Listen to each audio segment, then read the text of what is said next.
Yo, yo, yo. Welcome to NS9 Live. I'm your host, Anthony Donardo. With me, of course, we have Jim. We have Ty. We are live on a Thursday night. Fellas, how you doing? I'm doing outstanding. Same. I was just in a Bowman break, a 2025 Bowman break, and I hit an orange wave out of 25 of my boy, Mitch Jebb. Who I think had a triple tonight. So that was funny. In I honor of you cracked up hitting when the it orange came wave. on the. I cracked up when it came on the break. It was the best card of the break. Like it got put in the middle, like the showcase, the orange Mitch Jebb autograph going to me.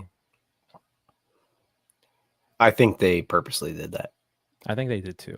Like, obviously, Jim Rosati's a big enough name that we got to give him the Mitch Jebb. Yep. No, what? Never mind. It wasn't because it would have been autographed. It was. It was. Never mind. It was. Yeah. Nope. Mitch Jebb autograph, 360 numbered to here, baby. 25. Bowman first, orange wave. I know nothing about cards. It's a nice card. Like, I'm not going to lie. It's a nice card. This is the universe speaking to you, Jim. You need to come around on Mitch Jebb. Time and time again, Mitch Jebb just enters your life in mysterious ways. That's what it is. Well, anyways, I'm doing well too. No game today. Thanks, Tyler. How are you doing, Tyler? Yeah, I'm alive. So miserable. Yeah, well, I never asked you, so Clearly I'm doing too. great, fellas. Donardo, how are you tonight, my friend? No, I'm doing good. Okay, Doing good to hear, well, good to hear. doing good, doing great. He's terrible at NCAA football, so now we got a podcast because that's the only thing he's decent at. 2 national championships. How about you two? Silence? Oh, okay. Moving on. Anyways. Yeah, so moving on. Pirates are winning some games, losing some games equally under Don Kelly. So that's kind of cool. Bryan Reynolds not playing baseball really well, so that's not really cool at all. We got a packed show, lots to talk about.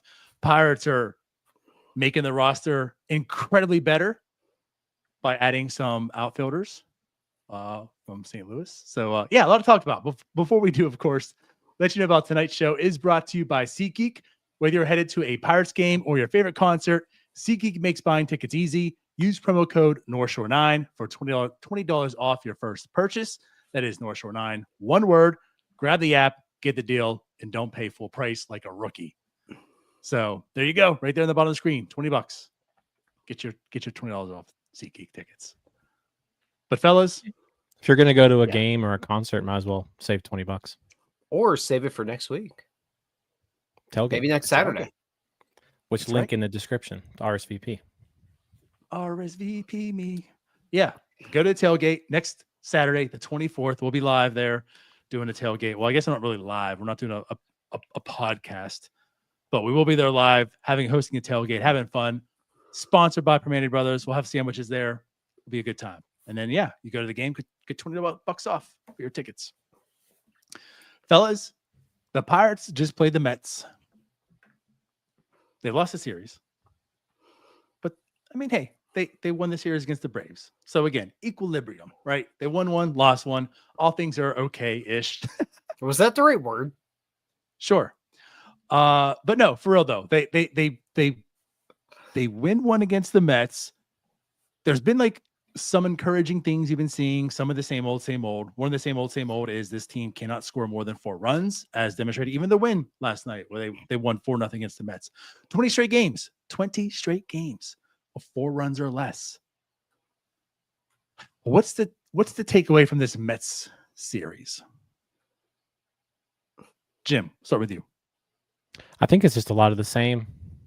I mean, the game that they won was outstanding pitching, just enough hitting. The games they lost was still outstanding pitching, just not enough hitting. So it's the same story that we've been dealing with all year long. This offense it's brutal right now, and I think it's about to get better. I really do, with some additions coming up, but like right now, especially with Cruz being out these past 4 games.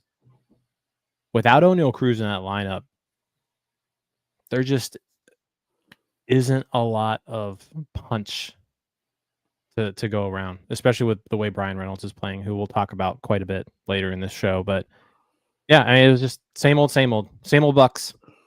Good pitching, poor hitting. They at least were able to win one because they gave up 0 runs. Yeah, I'm with Jim. Like what you just said about the punch. Without O'Neal Cruz, they've got one guy with 5 home runs, and everyone beyond that has less than that. Kutch is next with 3. So it's not like when you go out there, you have a puncher's chance because you have some guys that can hit the ball over the wall. They're not doing that well. I think I have liked maybe the energy, I guess I would describe it as, but that's going to be fleeting here. Obviously, there's going to be a little bit of a pep in the step, whatever the manager gets fired and interim comes in. Like Jim said, it's a lot of the same. It's a lot of frustrating baseball because it's really hard. It's really hard to hit a baseball, and when we're yelling at you about not being able to hit a baseball, they know they can't hit a baseball. Everybody's mad. That's the way it is with this team right now. Everybody's mad about everything because when you can't hit, life sucks. Yeah, man, I'm with you. The second now in this 20 game stretch I'm alluding to. I mean, it's not much different than the rest of the year, but in this 20 game stretch, second worst offense in baseball, 74 weighted runs created plus. They're batting .222. They're slugging .322, fellas. This team has 14 home runs in those 20 games. 2 of them came in the 4-0 win. They hit 2 home runs and they still weren't able to accomplish and get out of this streak, right? But it's rough. The 10th best starting rotation in baseball during that time with a 3.33 ERA. Not the best bullpen in that time. I mean, you can say obviously the bullpen has had their struggles, but also I'll say this: Caleb Ferguson's been struggling a little bit more of late. I'll say that. Like he hasn't been as crisp as he was early on. The majority of the bullpen, like the parts that matter, have been still pretty decent, but like you're not holding wins. You're not putting like your dogs into the game because you got to secure this win. Like you're not in the lead, right? You're not securing the victory here. You're not putting in Dennis Santana when you're down 5-3. So like you're not having your best relievers in there as well. So like I know I'm giving you a bit of an excuse, but there's some objectivity there. Yes, the bullpen has to get better, but also you're not using your best relievers during the stretch because you're not winning games, right? You don't have a lead to protect. But it ultimately comes down to, like you said, like the offense. I mean, the offense is just putrid. They don't have any power. I mean, they get on base enough-ish. It's not as if like they're just totally inept that no one gets on base. They walk a good bit. But again, like it's just all singles. Like when they do have runners in scoring position, it's all just because of singles and they can't hit anyone in. There's just no life. There's nothing. It's rough. I mean, they're slugging .295 in May. So there you go. Even worse. It got worse. Pathetic. The 20 games is .322, and in May it's even worse. Yeah. I'm pretty sure the only 2 players that are even above average offensively for the month are Canario and Isaiah Kiner-Falefa. And ICAP's only played like 3 games. So Joey Bart might be. I don't think he is. I think when I looked, it was just those 2. Yeah, it's been rough. It's been a really rough stretch. Like I said, the lack of being able to score runs, the lack of power, because you were at least getting some power from O'Neal Cruz before, and he's kind of gone into this little funk where he's not hitting the ball over the fence, and then he's been hurt again. He hasn't played in 6 days, so but he hasn't homered as much as he was back in April. So, and you're gonna have that up and down throughout the year, and it's not like O'Neal Cruz is down right now. It's just down from where it was. And when it's down from where it was and the team was still pretty pathetic offensively, even with O'Neal Cruz putting up monster numbers, now that Cruz is either not playing because he's hurt or he's just scuffling a little bit, the offense just, they're incapable of doing anything right now. And yeah, it's frustrating because this Mets series was a series where I think Like, they pitched well enough to sweep the Mets. They outscored the Mets in this series. They outscored them 8-6. They only won one game, and then lots of one-run games so far in the Donnie Kelly era. It's just a bunch of close games. Like, I mean, he's 3-3 right now, but they had a chance to win all 6 of those games, and it was just the offense not being able to produce. Yeah, and there's really not a good answer to that other than getting some of these reinforcements back, because what they have right now is just not good enough. Like, it's a bunch of guys that just aren't Major League Baseball players, and they have endured a good bit of injury. And we'll talk about what's coming back here, but that's really what it comes down to. They've tried a bunch of different things. Like, they've bunted in some weird situations. They're running more, I think, now with Donnie Kelly, back to more of a normal early season amount. I don't have the numbers to back that up right now off the top of my head, but it seems like it. They seem to be getting back to the aggressiveness. It's just there's not enough talent to get you there. You bring up a good point, Tyler. And I did want to get to that at some point, because like, I do want to talk about, do we see any progress anywhere, something different? And you know what, this isn't to like harp on certain people, right? Because this was a valid reason that a lot of us harped on Shelton. The lineup inconsistencies, right? Ultimately change the lineup time and time again, right? Can anyone get comfortable? Yeah, you're seeing that now as well, but I think it's done now differently. And if you think objectively, I think you can understand this and see this as well. Like, when someone is hitting great in one spot and then you move them away from it, why are you doing that, right? But right now you have a lot of problems. You have a lot of people being shuffled around. And like when Shelton was doing this also, like we never really harped on it. Like, you got to try something different. Like, I didn't agree with Valdez in the leadoff role, like maybe that could have been done differently. Like, that was my gripe on that. But like, you got to try something different. This isn't working. That's kind of what I see a lot of Don Kelly right now also, is like, things aren't working. Like, Bryan Reynolds hit a 3-hole right now. Like what I do like is, I think Kelly seems to be quicker and being more aggressive, if that makes sense. It's really, really soon. Things have already been bad. So maybe it's like, hey, it just appears to be more aggressive. Maybe, Shelton would have been doing this as well, because this would have bbeen the next step. But just in this small tenure of time, I do see that of Kelly a little bit. I do kind of appreciate, like, he's trying different things. You say, more aggressive on the base pass. I think we're seeing that as well. The bunts, like you're just seeing a lot of different stuff happen to try to win. So far, I kind of appreciate that. That looks different. Now the talent isn't really there. That's part of the problem as well. Doug and Neil joked about last night. I think it's kind of thing. This team's full of 26-man guys. So like, they are what they are. Like, they're here because they have like one skill. And like, as your last guy on the bench, that's probably not too bad. Like, G1 Bay is fast. So like, maybe he's a 26 guy on some guys, because late in the game, as Don Kelly's been doing, he goes and has a replacement to try to steal second base. But this team's kind of filled with those guys. So the talent isn't really there, and that's why this team's struggling. So you're right. Yeah, I mean, absolutely. And just like kind of to point out here also, one last thing in this 20-game stretch, Pirates. Oh, shoot. Did I lose it? I think I did. Oh, well. Bart is below average for me. Yeah. He is. I double-checked that. That's where I left off my fan graphs. I was going to have something else, but I moved it. Go Well, ahead. You guys. mentioned like changes or like anything that we've noticed different in the last 6 days. The only thing that I'm noticing, one, I think vibes seem to be a little bit higher. And I think that's just like, you're in the honeymoon phase, right? You got a new manager. It's different. I'm sure the clubhouse is a little bit different. We're in that Don Kelly honeymoon phase right now, where everybody's going to be all hunky-dory. You heard some quotes from some players where, what's Tyler laughing at? He's smirking. I don't know. Tyler has this face. I think I know where you're going with the second part of this, so I'm waiting. No, I mean, you've got some players who are like saying quotes where it seems like they, IKF had that quote where it's like, we seem like a real team right now. Like, that was a quote that he said, and it's like, well, were we not a real team before? What's going on? So I think that's there, and like Tyler mentioned, that is going to fade at some point, unless they can win. Like, that's the cure to all of this, right? Like, if they start winning, and they're not going into these stretches where they just lose multiple series in a row, they're getting swept, things like that, then those vibes can stay high pretty much as long as they're playing good baseball.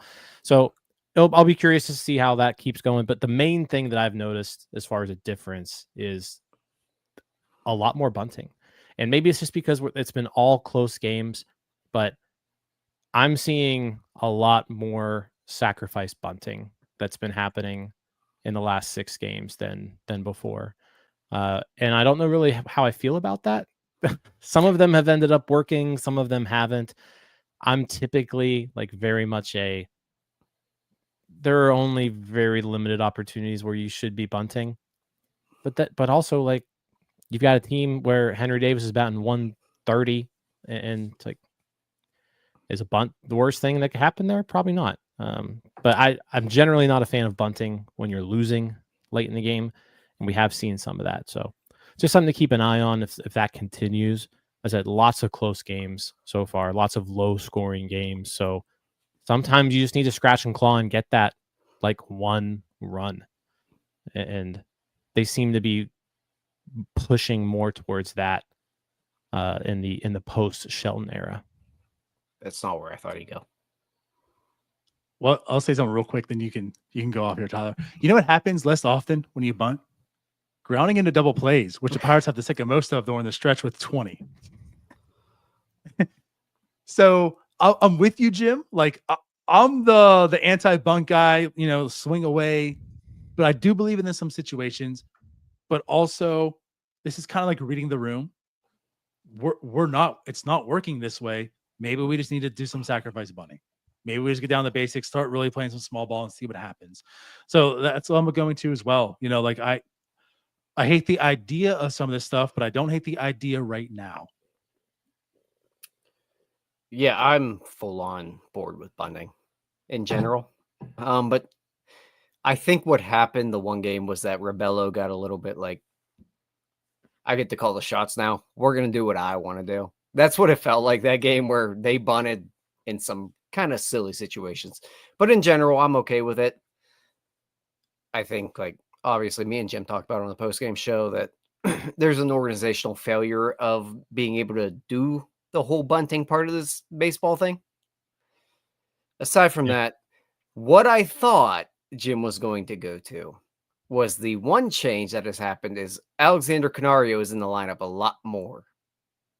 And it is a shift with Don Kelly where Jim brought up a lot of times on a lot of shows that Canario has a bunch of red dots on Baseball Savant. So anybody with just half a brain can tell, like, there might be something there. Don Kelly's giving him a shot. And he's hot right now. Derek Shelton did not do that enough. Derek Shelton did not give those guys the shot when they got, like, Matt Gorski should have been playing immediately when he got up here because he was hot in AAA. Play him and let's just see what happens. When it runs out, let's move on. There's been instances of that where guys will come up, they're hitting over 300 in AAA. Let's just burn it for a week and see what happens. John Nagaski got hot for a week and he's a cult hero. That stuff does happen. Play those guys when they're hot. It just felt like Shelton didn't have a really good pulse on the organization. And hopefully Donnie Kelly has that, but we'll see. I mean, it's early. 6 games in. Yeah, I mean, Tommy Pham seems to be the culprit here. Like Shelton trotted out Pham day after day after day after day, while Canario was playing once a week, while Gorski was playing once a week. Tommy Pham started 1 game so far in the Don Kelly era. 1 game. Well, that's what I'm going to add to. I don't know if I want to give full credit to Kelly just yet on that. This is still like, let's kind of wait out and see, because I feel like Tommy Pham's kind of been a part of the reason that has happened also. I mean, how many games did he get scratched or didn't start because of his own, we don't know why, illness or whatever it might have been, like he didn't play and Canario had to. That allowed Canario to get hot. And like at this point in time, it's like, well, now you don't have a choice. Does that kind of make sense? So yeah, I'll say, first 2 games he was ill, and then he was suspended one of the other. But right, that's right. I mean, the suspension was Tuesday, Wednesday, he was not in the lineup. So So I guess I'm still in wait and see mode on that to give him full credit just yet. A lot of it was Tommy Pham's failure of playing and then just Canario taking advantage of it. And again, now you see what he's done in 10 games. Like you can't make that choice to put Tommy Pham back, and you have to. But kudos to Canario, and then same thing. You talk about with Jim and myself. I mean, how many times put out there? I don't know what he is. He does the extremes of each. He hits the ball very, very well when he hits the ball. He just doesn't hit the ball very, very well at all at any time. So like something's going to normalize here. What's it going to be? I don't know. And the more he plays, the higher the contact rate goes. And right now he's producing. So like, yeah, I'm at the point too. Like he is the everyday outfielder. Like he should be at this point in time. I know this is off topic, getting away from it a little bit, but to kind of toot the horn here, he needs to be the everyday player until he shows and proves that he isn't one. Agreed. Leading the team in batting average in May, second in OBP, second in slugging, second in OPS, second in weighted runs created plus. Yeah, and like it's not just because the team sucks. Like they're respectable numbers. Yeah, he's putting up some decent numbers. Yeah, like I don't believe in him at all. I don't really think he's going to be a good Major League Baseball player, but I'm just a stupid podcaster. Like, go find out. Obviously, the numbers he's put together show that there might be something there. Like, I can't even blame him for playing Andujar back in the day. Like, find out. Same thing with Canario here. Find out. Because the other options suck. Speaking of other options sucking. You going this route? I mean, the title of this episode is "What in the World is Wrong with Bryan Reynolds?" I was just going to say it's ironic because Andujar actually is performing now. Yeah, he is. But what in the world is wrong with Bryan Reynolds? I don't know. He's fine. He's fine. Describe fine. He is going to be fine, is my mindset here. I'm not worried about Bryan Reynolds in the least. You guys look a little bit concerned. Well, I'm going to say that I trust Bryan Reynolds' pedigree and background, that like he's going to eventually figure this out.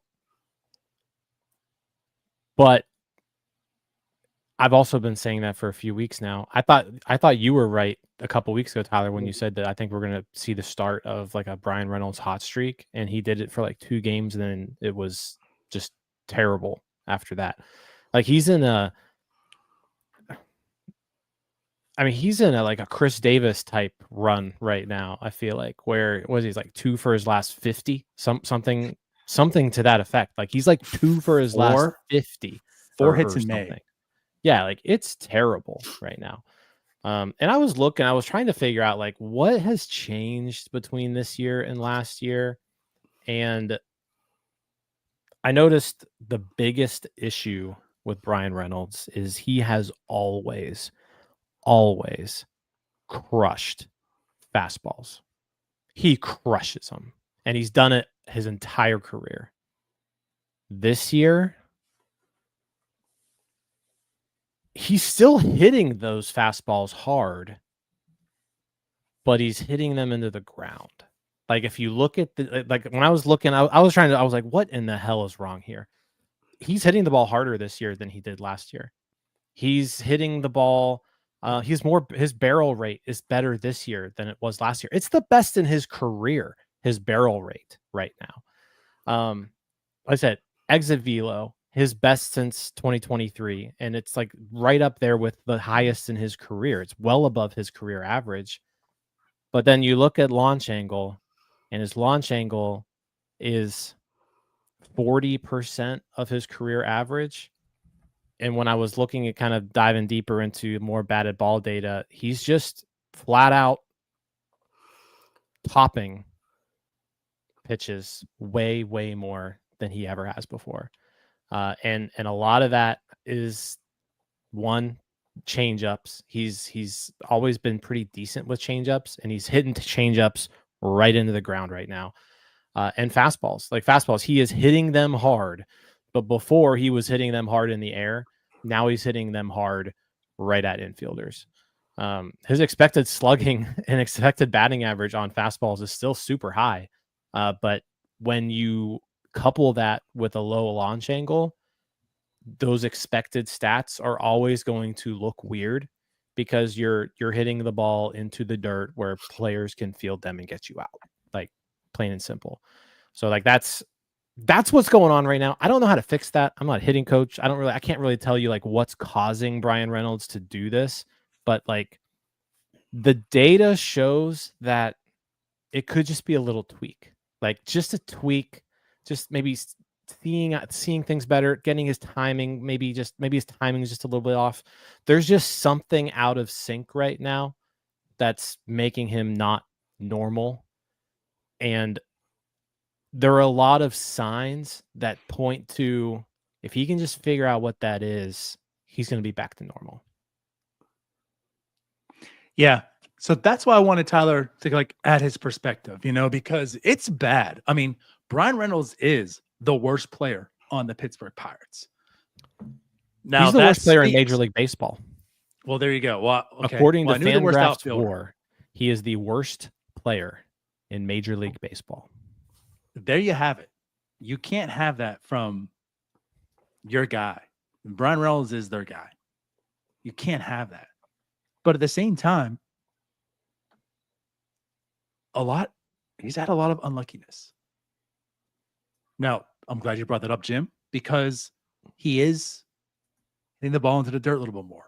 But he's hitting it harder. Like you look at the expected stats, like you said, the average, the slugging, like all that should be pretty good.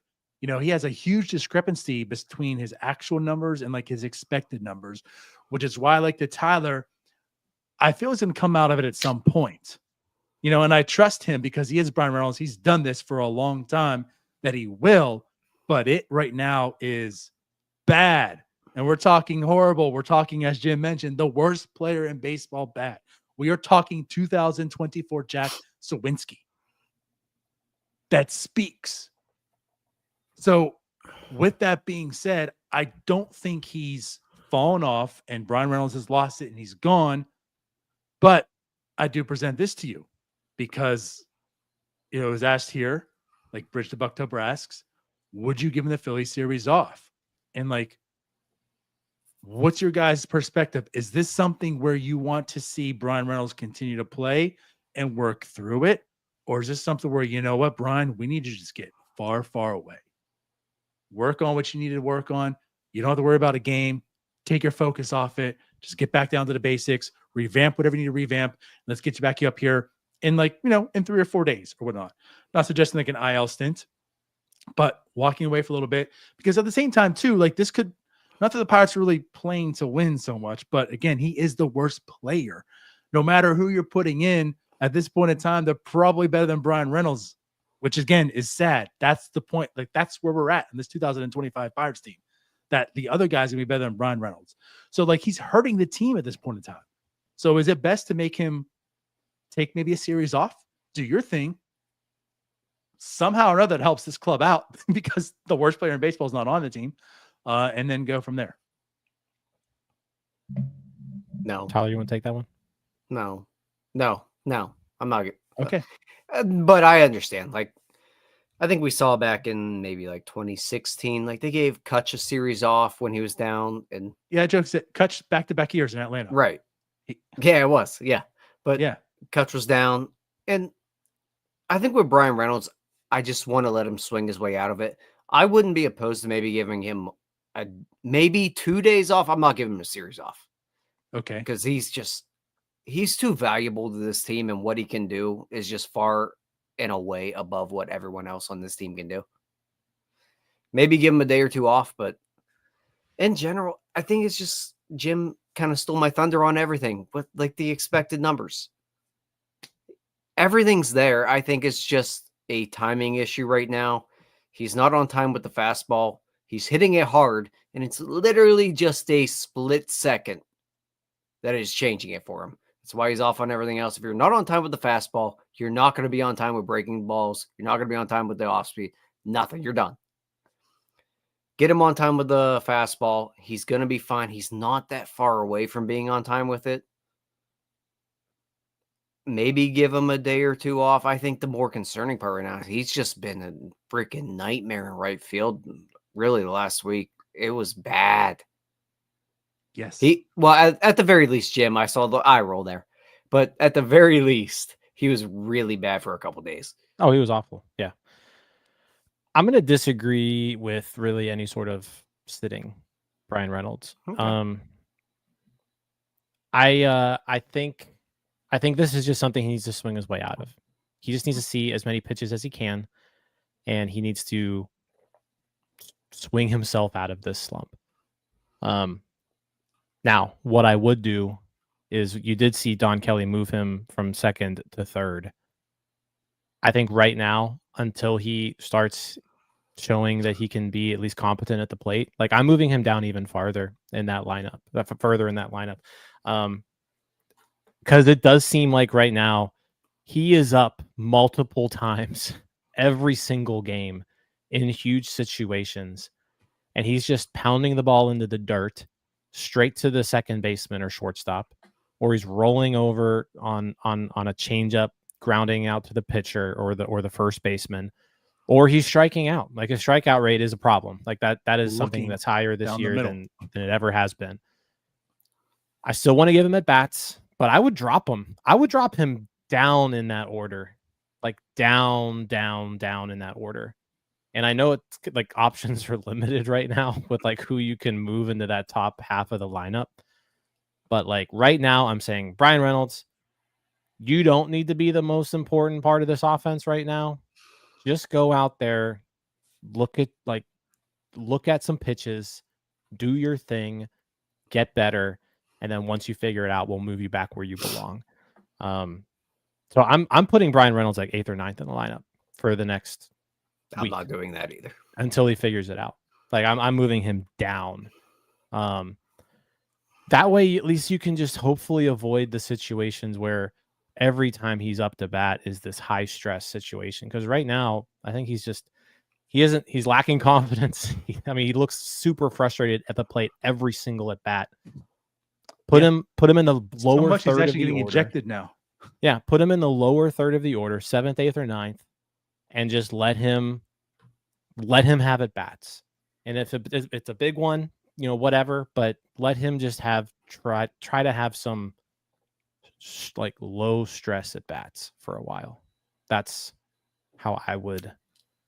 That's how I would. 8 or 9's a little bit extreme, man. Maybe not 8 or 9, but maybe like 7, 8 or 9. Like I'm thinking 6, maybe. If you want to get, I'd honestly just leave him 2. Just leave him 2 and let him swing his way out of it. If you want to give him a day or 2 off, go for it. But I do kind of agree with you, Jim. I'd like to see him swing his way out of it. I guess this is where it comes down to communication and knowing your guys. Everyone's going to say I want to play for the most part anyways. That's why probably Hurdle was like, Kutch, like you're getting benched. This is probably best for you. But it's probably going to be down to a conversation like, Bryan, what's best for you? And this is where Don Kelly's we're not going to know behind the scenes what happens, right? We're going to question whatever, but maybe Don Kelly's already talked to him. And like, what's best for you, Bryan? And Bryan's like, I need to swing through this. And if that's the case, then fine. If the case is Bryan says, I want to take a few days off, or again, knowing your person's like Don comes up and says, listen, we try this, give you a few days, whatever. I'm fine with whatever needs to be done to get him going, right? Have those discussions, communication, whatever, right? But I kind of like where Jim's going with this. And like my suggestion, I want to hear your viewpoint, is like, what if he is hitting 9th? Because all the thing about this is like being 6th, you're in that situation once again with this lineup. Like he's just not gonna have anything to hit through this. So would maybe if Cruz is coming back, maybe having him like he's the new IKF, right? He's hitting 9th. He's not in those big situations as often, but also maybe he's getting pitched better too as well because Cruz is behind him. Maybe that can help him swing through this. Is hitting 9th right now at this point in time maybe a good idea for him? I think if Cruz is back, I almost want him hitting 2nd even more. And the reason I say that is because if Cruz is on first base, maybe not many, but he might get a touch more fastball because you're not going to throw the next hitter as many breaking balls with O'Neill Cruz on first base because he's going to steal it. So that's why I might want to lean hitting him second, kind of like that reverse lineup protection there. Also, I like where O'Neill Cruz was with Bryan Reynolds hitting second, because Bryan Reynolds struggling no matter what. The opposing pitcher still doesn't want to make a mistake to Bryan Reynolds. You put Adam Frazier there, someone else, yeah, whatever. He's not really going to punish me. So I still want Bryan Reynolds in a potential spot where he can do some damage. Yeah, I mean, I don't know what the answer is. They got to figure it out, though. Because as we've seen, if Cruz isn't hitting the ball over the fence or stealing 2 bases a game, this offense sucks. Yeah, sure does. Well, it also still does suck if he's doing that. Yeah, even when he's doing that, it's bad. But like it sucks even more if he's not doing that. And so like you've got to add, like Bryan Reynolds has to be that like consistent rock that he's been for almost his entire career. And it's like I think that was just we almost take Reynolds for granted because at the end of the year he's gonna have a 110 to 115, 110 to 120 weighted runs created plus. He's gonna have 25 homers. He's gonna have a batting average between 270 and 280, and it's gonna be a productive season for him. And it's just kind of what we've gotten used to. And so like not being able to rely on having a player like that in your lineup it's been rough. It's been rough not having that. Right. And like I just feel like the other things as well. Like take 2020 out. Although 2020 was bad, but there's also just 60 games. I mean, we're almost 60 games in this season. You know what I mean? It's hard to find like, okay, this point in time you're slumping and what to fix and whatnot. But like, have we ever seen Reynolds struggle this much? Like to me, this is kind of like the first. If you understand where I'm coming, like what to do. There really isn't precedent of what to do. It's not like, okay, like when Kutch, like he sat in Atlanta the first series and he came back and actually he was hot. He came out looking good. So when it happened the following year, ironically with Atlanta again, hurdle system for the series, and he comes back again, right? Kutch had a little precedent. Like, okay, we understand, like, let's sit you, let's take a reset and come back, and it worked. Reynolds has never been this bad. And that's also another thing to this. Like, I know for the people who say, like, well, also he's just fine because he starts out slow. He has never been this bad. It has never been this slow. This is uncharted territories for Bryan Reynolds. So yeah, something needs to be different. Something needs to be done. Don't really know the answer to that. That's why they're there and they're getting paid to do it. But I mean, I think I like. I don't think it's the wrong answer. What any of you said. That's kind of right. Like hitting through it, being in second. Like Tyler, you make up good points. But I also kind of like the idea of like dropping him down. Hey, Spencer Horwitz is probably coming up. O'Neill Cruz potentially coming back soon, hopefully. Although why is he not on the IL? So it's like, hopefully they allow him to do some of these things to get him right, because the lineup's going to be just a little bit better opposed to just having IKF, Reynolds, and Kutch is 1, 2, 3, and then Joey Bart when he hits and when he doesn't, because that kind of comes in bunches right now. And as someone put in here, 1 home run of the year. Yes, Joey Bart has less home runs than Jared Triolo and Adam Frazier. He's doing his best, like Chris Stewart cosplay right now. Yeah. Well, except for the defense. Without the defense. Right. All the bad parts about Chris Stewart. Oh, he's hitting the ball. He's hitting singles. He's hitting singles. Yeah. He's just not hitting the ball over the fence, which you would like to see. Or some playing more of that. Okay, defense. For sure.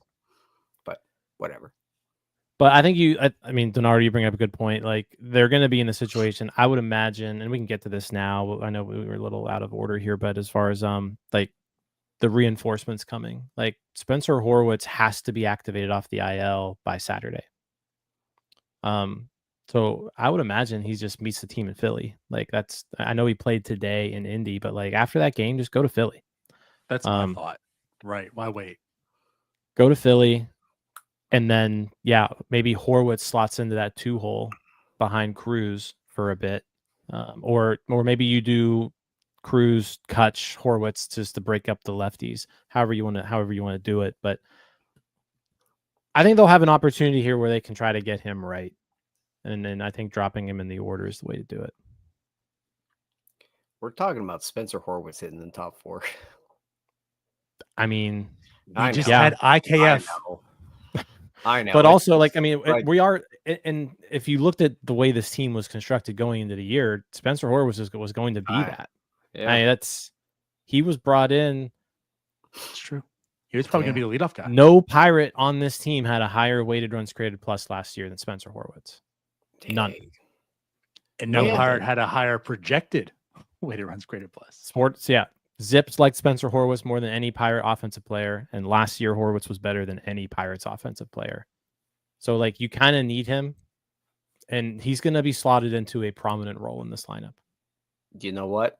Spencer Horwitz was part of my MLB The Show 2030 World Series winning team.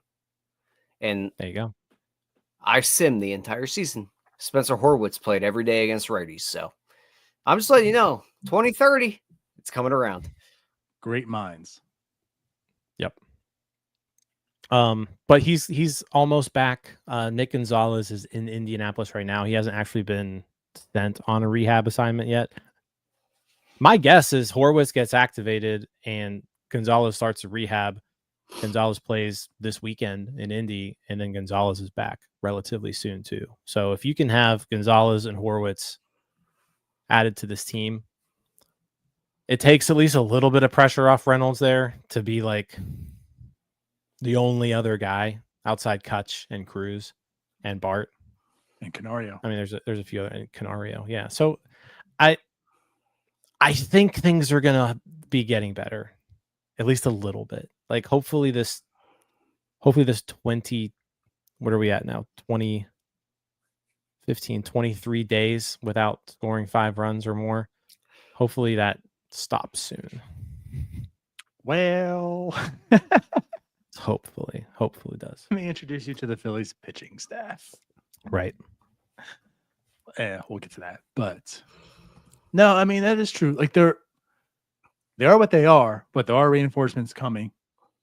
To get back to, like, this team can't be this bad. Like, they just simply cannot be this bad. It can only get better. I mean, right, guys? But yeah, like Spencer Horwitz is coming up here. There's a reason why you made the trade. We're gonna find out what he is. There's still a lot of question marks, a lot of unknowns. Like, who really is Spencer Horwitz? Hasn't been that long of a career for him, and now he's coming off of a crucial wrist injury. You know, a lot of guys don't come back from just full power. Not that power is a big part of his game, anyways. But getting him back in here is probably still going to be better what their options are, especially since Valdez is on the 60-day IL now. So, you know, him coming back, Nick Gonzales coming back, that probably reduces Adam Frazier's play a little bit, which, by the way, again, like for what Adam Frazier is, like he's held his own. He hasn't been part of the problem. You know, there's guys that are part of the problem. Adam Frazier hitting 7, playing the type of defense he has. This team has way more problems than that. Now, Gonzales, of course, can be part of a solution here. Our bar He's a is 60 so like- freaking low. That's what I'm saying. Let's be real here. Adam Frazier is part of the problem. Like, we can't just say that because he's been better than Tommy Pham and Jared Triolo that he's still not part of the problem. Like, he has a 66 weighted runs created plus He's and made a few negative diving 0.1 WAR. stops. Like, That's what he's done. I mean, I love Adam Frazier, but like, you can't say that. Like, he is not helping this team in any way. That's fair. What I'm alluding to is he's not really bringing the team down. As 66 weighted runs created plus. I get it. Yeah, he is. But like Tommy Pham has been helping out defensively, but just putrid, like hurting the team No, offensively. He's He really hasn't. bad. They're both hurting Anyways, the team. this isn't worth the fight for. I'll say that. I will concede anything. I'm just saying he's not the Gonzales biggest coming back. problem. He can be part of the solution. Like, he has the offense. He has the Gonzales defense. can be part of the He can help this team out.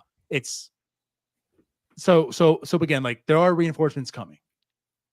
Yeah. The degree of reinforcements we can argue, but I'm just saying we can't. it's going to get better. We need to try to keep ourselves from lowering the bar too low. That's all. No, like, I get it. yeah. Big Adam Frazier fan. but he's not a Major League Baseball player anymore. He's a 26-man guy. That's Maybe. questionable. Like, maybe. He's terrible. Oh, But yeah, some help is coming. Back to Horwitz here. I'm not the biggest believer in him. I mean, like, you see what he did before, and it's really only been like less than a season with the Blue Jays. So you like what you've seen out of him, I guess, at the major league level. You don't like what you've seen at the minor league level to this point. Chronic wrist issues definitely concern you a little bit. But good Lord, it would be nice to have an actual first baseman play first base again. Because it's May 15th and we haven't had a first baseman. Well, yeah, that's a good point. I mean, he played good first base last year. Trying to pull it up here. I mean, 1 out above average, -1 defensive run save. That's pretty standard for a first baseman. I'm curious. I really want to see what he can bring offensively, though. I mean, he's not only from a short-term standpoint. Like, this was I feel like we didn't talk about Horwitz as much as we probably should have over the offseason, because I don't think we were banking on him being like the only real player that they brought in. But Spencer Horwitz plays a very key role to not only the short-term success and like how the rest of this year goes, but I mean, this is the Pirates' first baseman for the next 6 years, if it works out. And this is a position that the Pirates desperately need some sort of stability at. And if he can just give you what he gave Toronto last year, then like you found your guy. oh, for sure. If he can give you even just like a piece of that, you still probably found your guy. I mean, when was the last time the Pirates had a bat at first base with a 127 weighted runs created plus? That Garrett one time that Jones. Josh Bell Like did it. Garrett Jones, maybe that Josh one Bell, half actually. year. You know, Josh Bell may have done it at one point. 2019, he had a 137. Like, yeah. So like, this is an offensive weapon Maybe. that if he performs the way that you hope he does and the way that he has in his limited playing time up to this point, it can be big. You're It's just wrong we have about no idea if he's that guy. It was 137. It just changed. that. No, it didn't. No, it was I 130. no idea. I'm telling you, the weighted runs created plus changed. It was 137. I know it's 135 now. All right. Whatever. Regardless, it's just a beautiful. Either run way, now like there has. he's a very important piece to this club going forward. agree. Yeah. And But he a also good or a needs to bad be, way. because like that's Yeah. how he was brought in to be. And I think the other thing it does, though, is like with Endy Rodriguez as well, possibly coming back, you slide him more into that backup catcher role. I think he's way more valuable in that spot behind the plate. Like, his bat at this point is not playing. I still believe in Endy as a catcher. I think value-wise, his position, like, he is going to be way more valuable as a catcher than he will ever be at first base, because maybe we're looking at a league average hitter if we're lucky. Behind the Yeah, I plate, think at best. you can use that guy. So you slide some other guys in roles that maybe fits them better. And Endy Rodriguez at first base coming into the year, probably not the grandest plans, but it's probably more suiting for him. Do we think that he comes back to this major league roster I or do. goes down to AAA? I think Henry goes down. Henry's been Do you? bad. See, I don't. I think Henry's down. I think Endy's down. I think Endy's in AAA I don't. once he's activated. I think Henry Davis has shown his value behind the plate, and I do think Don Kelly wants to give Henry Davis some more playing time. Like you did, like Derek Shelton was basically only playing Henry Davis on Paul Skenes starts, and we saw Don Kelly start him, Skenes start, and then was it Keller's start as well? I think it was back to back. Yeah, It was back to back. So, because Bart DH'd. like I think Henry Davis needs a little bit more playing time than what he's getting if you're going to have him on the major league roster. Like I don't think you still have to worry about the guy's development at some point, and you can't just play him once a week if he's going to be here. So I think you need to try to figure out opportunities to move Bart into that DH role at least like once a week, maybe twice a week, and give Davis some more time behind the plate. Because right now, Henry Davis has been your best defensive catcher so far this season. And you got to give him more bats. I mean, I know it hasn't been pretty, but the guy's getting basically 5 plate appearances a week.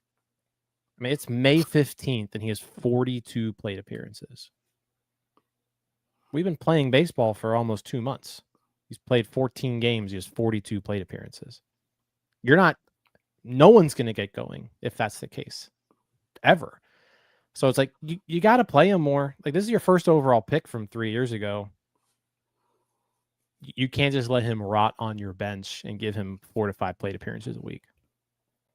Now, there's a comment here, like, if you want to send Henry Davis AAA too, I'm cool with that. Like, I'm cool with that at this point. But like, if he's going to be here, he needs to play a little bit more. No, I completely get that, but that's why I kind of lean that they would go with Endy because of the positional flexibility. You can play him at first base. You can keep the bat, and you can, like, I think they will. Like, we don't know what Spencer Horwitz is. Like, he's coming off a chronic wrist issue. We don't know if he can play every day. Well, the wrist surgery was a different issue than the chronic issue. The chronic issue is always going to be there. Yeah, so it's fine.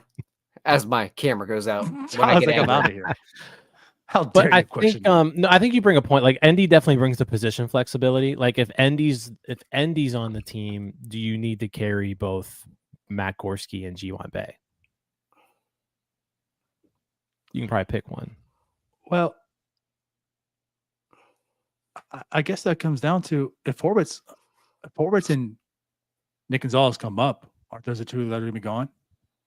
Potentially. I mean, that's how I look at it. Yeah. And then I also look at Denardo just cut. I'm sorry, but do you think they keep Davis at that point if they bring Endy up? No.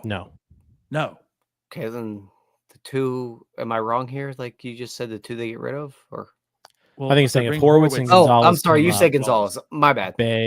Brain's not Bay working. and Gorski. We're good. We're good. Yeah. Like, I think those are the natural moves, and I think Henry stays here just because of the defense. Like, what I just think also. I agree with the statement about Henry being in AAA. Like, he probably should be there also, but you're probably picking one or the other. Henry Davis just blows AAA away. He does. Like, I would much rather give him a little more plate appearances up here while he's here. He's now Paul Skenes' personal catcher. That has some merit to it. Endy, like, he hasn't played baseball for over a year. And now that he came back and injured again, like, get him at AAA and just get him playing baseball again. That's what's best for him. I don't want him also up here getting 40 plate appearances in a month and a half. And when you talk about the flexibility, we don't know what they're going to do yet. It's been unseen. But I think the idea and what they kept talking about was Horwitz isn't a platoon guy. And, someone asked the question here, who's the other side of the platoon? Who's the first baseman versus lefties? I mean, I assume it's Gorski if he's here, but like, if not, I think Horwitz is the everyday first baseman. Now, if there are days off, you have Triolo. Like, that's what he's here for as well. Like, that's why I don't think Endy being here in that position flexibility means much, because I don't think he's really in consideration for first base. I'd much rather have him in AAA playing every day. Get right. He looked awful behind the plate. He looked off at the plate. Get him in AAA, playing every day. Get him right so he can be an asset. Guy hasn't played baseball. You have Henry here doing what he's going to do. He's been playing better what Endy was when before he got hurt. And then I don't think you don't need Endy here because he can play first base. You have options still. And Endy didn't look good at first base either defensively. Yeah, part of the problem is that they have two guys that probably need to get everyday at bats that are backup catchers. They do. But one has gotten them, and what's translated? Did he? Like, he didn't play that much. Henry Davis keeps going back to AAA and playing, and they're just tearing it up. Well, no, well, yeah, obviously. So to me, it's like we've done that. We've gone that route. What has it accomplished? Let the other guy who hasn't got much AAA time get AAA time. Do we all know what the obvious solution here is? Like get better Joey players. Bart I don't playing know first base, like I said in spring, where he can't catch because he's terrible back there. Maybe we Bart just- being able to play first base would be nice, Yeah, it'd be especially great. against lefties. Like if Bart was your lefty, what was the lefty side of your platoon? Bart's Oh, righty terrible side back of the there, platoon. though. Bart has not impressed me behind the plate very much at all this year. It's been bad. Well, he It's been a certainly lot has of not bad. impressed Paul either, because Paul says I cannot pitch to you. I don't know if Bart's caught Paul Skenes yet this year. Yeah. He's bad back there. Like plain and simple, he is bad back there. But this team's so bad that you need his bat. So, Like think about I don't last year, They it need was his bat. Grandal. Yeah. This year it's Henry Davis. Like he refuses to throw to Joey Bart. We But don't know if he anyway, refuses to, but it's like I'm he's just obviously more saying, like, comfortable. yeah, with it's been Davis. back Yeah. to back years where he has He's had a clearly versatile more pitcher. comfortable with Yeah. someone that's not Joey Bart. Right. Yeah. He doesn't throw to him often. Yeah, I am excited though to see what this offense can look like when it's healthy, and it's about to get there. And I don't think it's going to be anything special, but like just don't be the worst offensive team in baseball. That's all I'm asking. And I think there's potential there to not be the worst. yeah, Just be the second worst then. Be like seventh worst. man, just be competitive like at the plate. Well, last year they were third worst. So if you're fourth worst, you're raising the bar.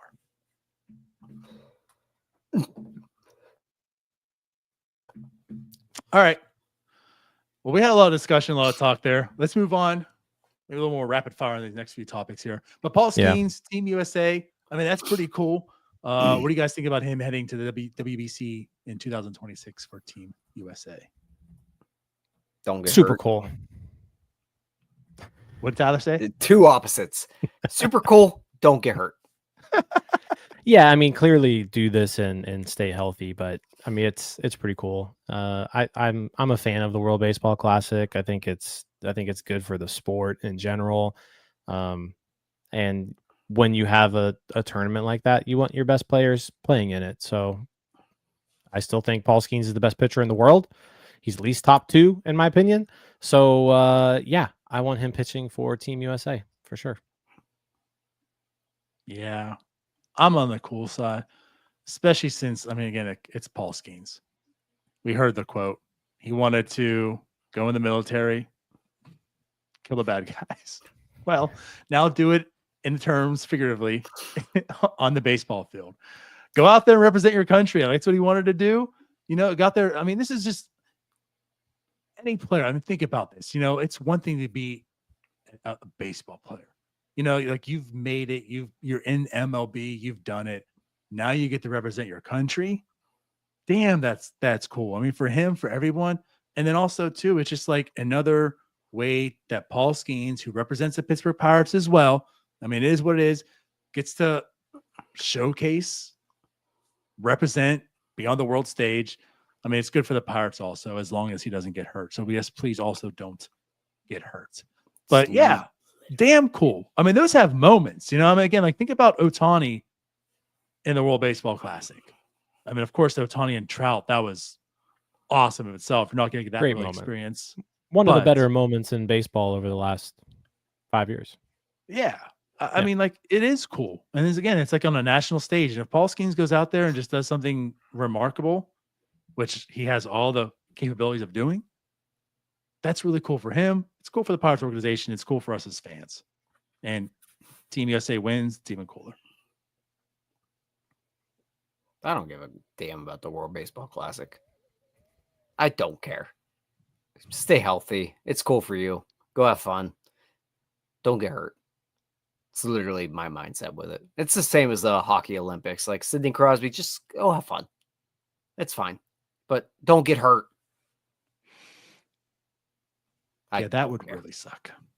I'm sorry, guys. I just can't care about it.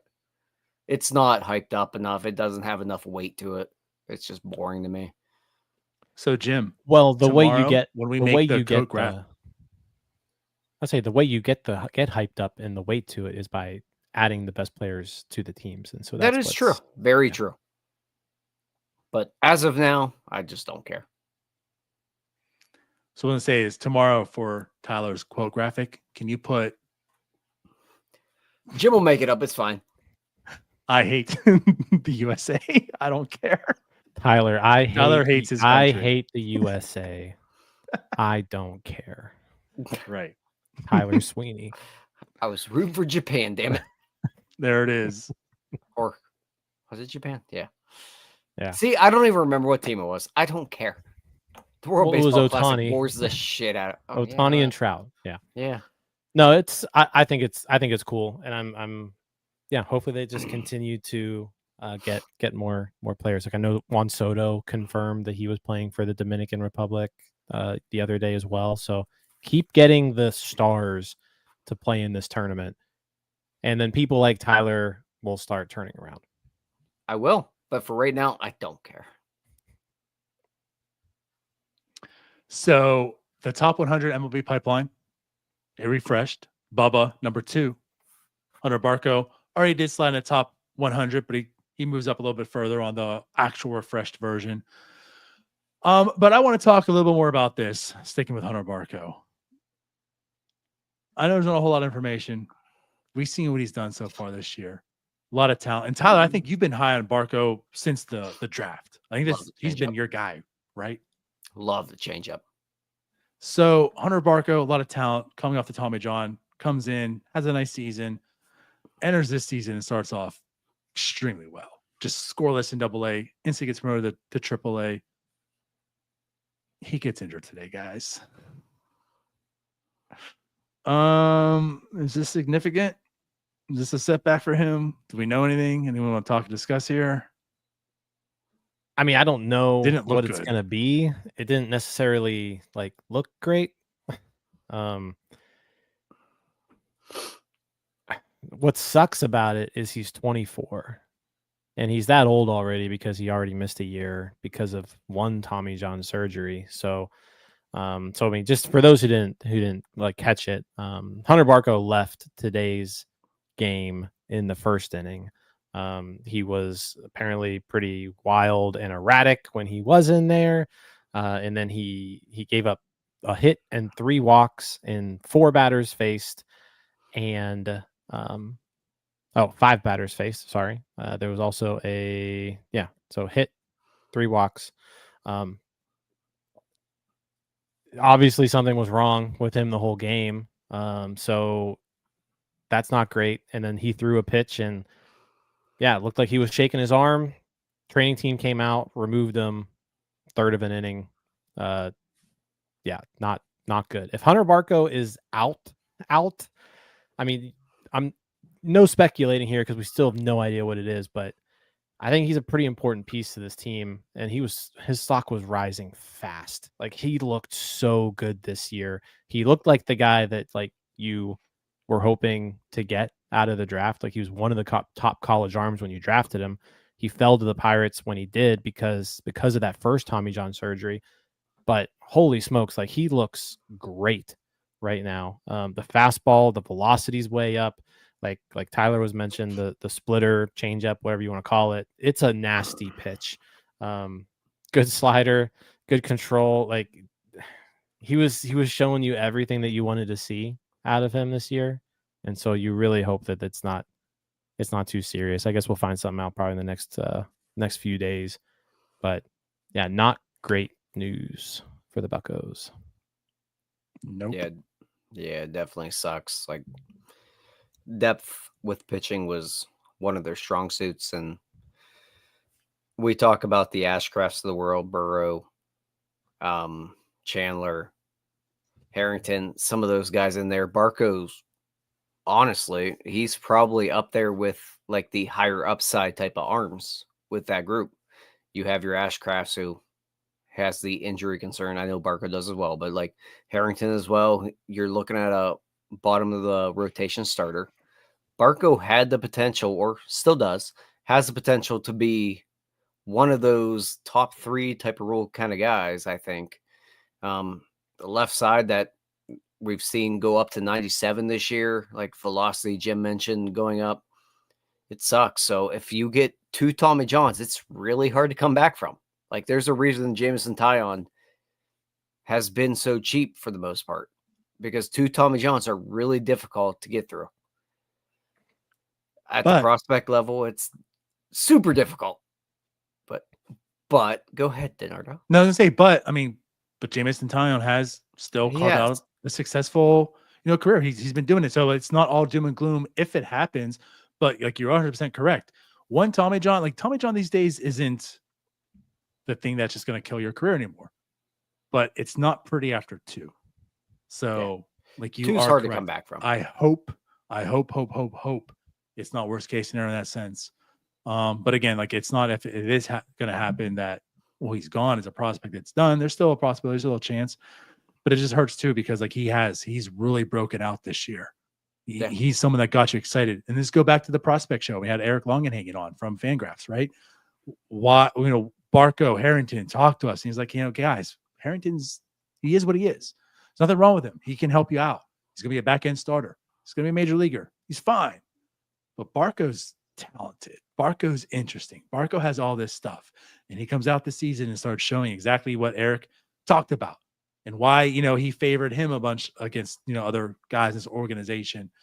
And so that's why this injury it stinks, and it stings really because I was very interested. He was on his path, looked like probably make his debut, right? At least see him in AAA, like what this guy can really do. So again, we don't know. He could be back. Didn't look pretty though. But it's definitely, it hurts because Ashcraft hasn't been performing well. Now Burroughs has, of course, Bubba has, right? So there's still people down there. But Hunter Barco was definitely one of those guys that you wanted to see. Yeah. Rounding out the rest of the top 100. So Barco slots in at 93, Termar Johnson 87. So he dropped a little bit. Thomas Harrington 84. Connor Griffin up to 37 on Pipeline. And Bubba Chandler, like you mentioned before, number 2. Bubba's just been unreal. And it's only a matter of time. And I can't imagine it's too much time before we see him in Pittsburgh. Like he seems to be completely dominating AAA batters at this point. Connor Griffin, though, like, you couldn't have asked for a better start to his pro career in Bradenton. Like he looks really good. And Baseball America, put out something yesterday about how like this is a guy with the potential to be a number 1 prospect at some point. Like and you're seeing more and more and more people looking at Connor Griffin and saying, "Oh, this kid's got something. Like he could be special." And he just keeps hitting the ball. He does, but the swing and miss stuff started to concern me a little bit. Not too much, but like there's swing and miss in the game. There is. It's definitely one of those prospects that's projectable. Yep.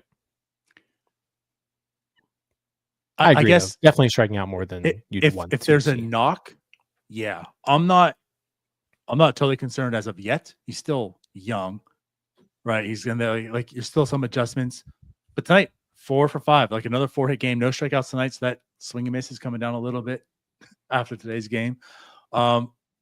You're right. Like that is the one knock on him. It's not at a rate where it's like, oh boys, it's trouble, but I would like to see this a little bit better. But all the other stuff, I mean, he has all the tools and he's showing all of the tools right now. So maybe it's a little more progression, maybe a little more of learning.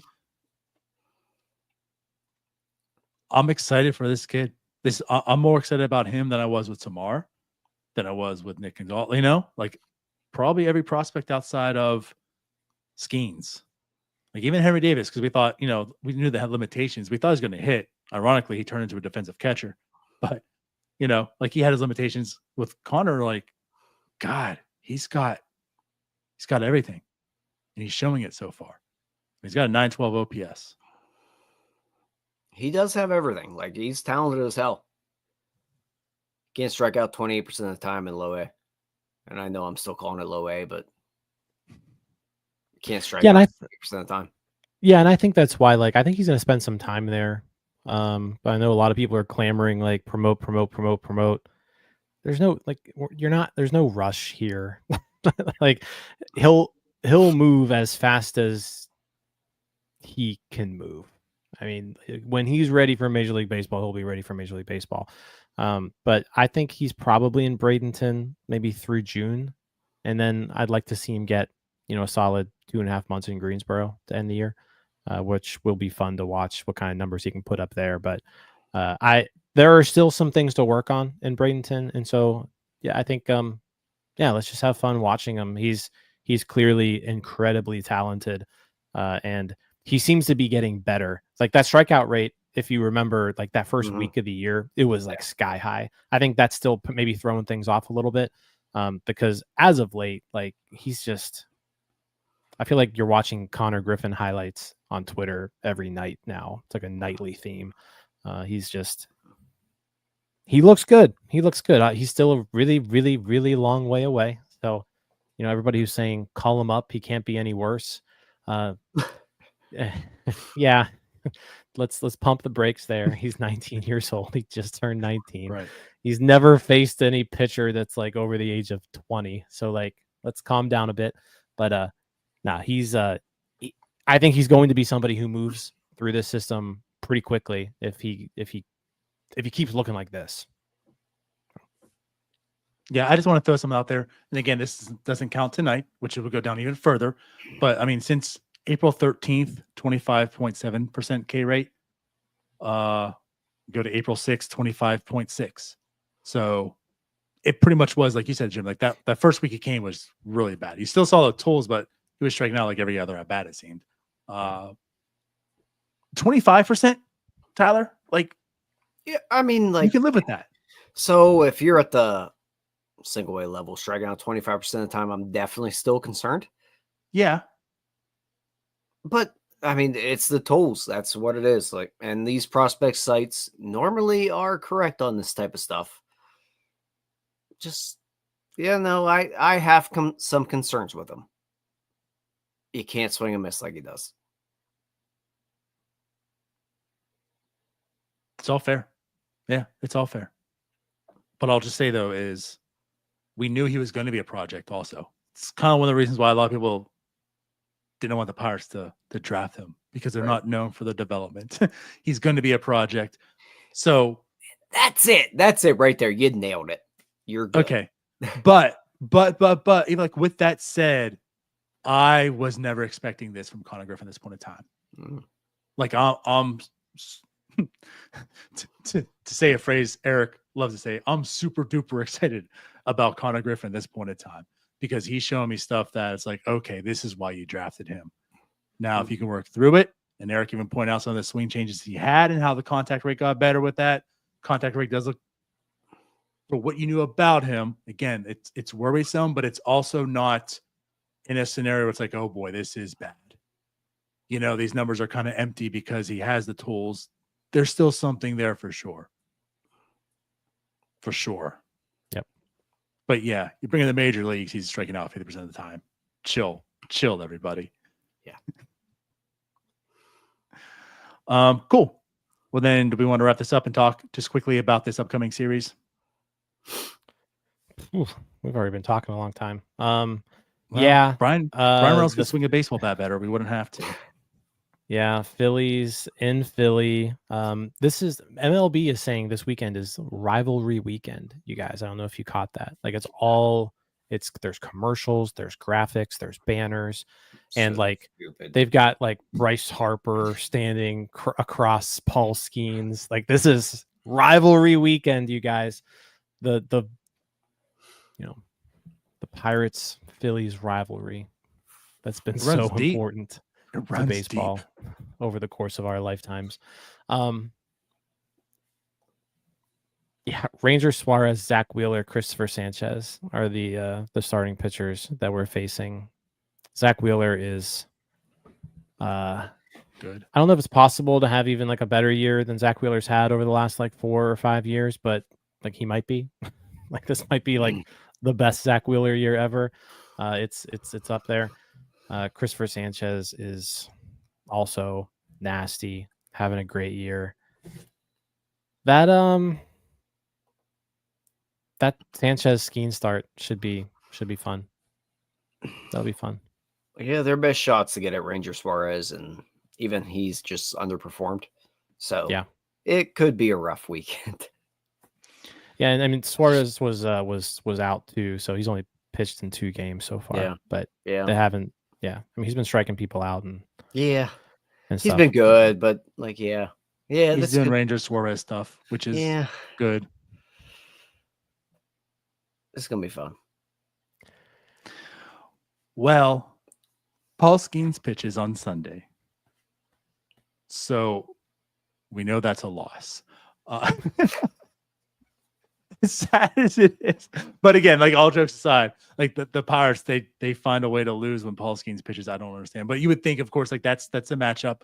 It is Chris Sanchez. He's a good pitcher. So is Paul Skenes. That's gonna be a really good matchup. That's something to watch for sure, baseball fans. And his offense, it's, you know what I mean? It's a problem.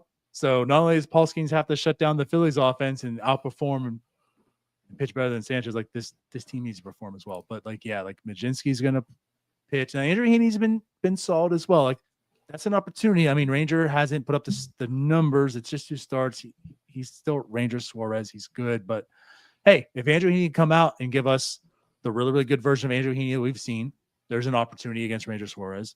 There's Paul Skenes on Sunday. Just throw Saturday out. We're cooked. But hey, if Friday Carmen and goes Sunday, out there and maybe will be interesting. Carmen Majinski outdueled Chris Sale in his last start. So like if Carmen can go out there and back-to-back starts beat Chris Sale and Zach Wheeler, that would be funny. That would be incredible. And I will Paul say like the Heaney on Sunday. Yeah, the Heaney start is going to be, I think, at least a better chance to win because the Phillies do platoon 3 positions. So like with Heaney starting, Stott, Kepler, and Marsh are out for Sosa, Weston Wilson, and Johan Rojas. So you kind of like those 3 names a little bit better facing them than Stott, Kepler, Marsh. So hopefully that's at least a decent matchup. But again, the Pirates are going to have to hit.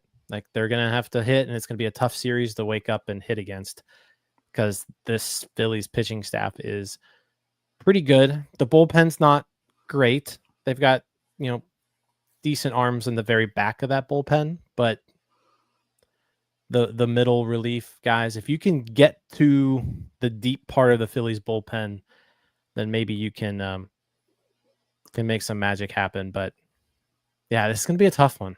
It's good pitching. The Phillies are a good team. They're going to sweep. By the way, they're going to sweep the series. That's the way this works. Well, that's not how this rivalry has always gone. The Pirates are going to sweep the rivalry. Yeah. Pirates are going to sweep it. That's the way this thing's going to go. Rivalry weekend, Pirates sweep. Yeah, that's the way this is going to go. Donnie Kelly's the hero because he won against a rival. There it is. He's representing for Western Pennsylvania through and through. True. This is deep in his blood. He knows the stakes. Not on my watch. He knows the stakes here. Don Kelly lives for this rivalry. Yeah. Jesus Christ. Do you think we have a bench coach by tomorrow? No. Nah, probably not.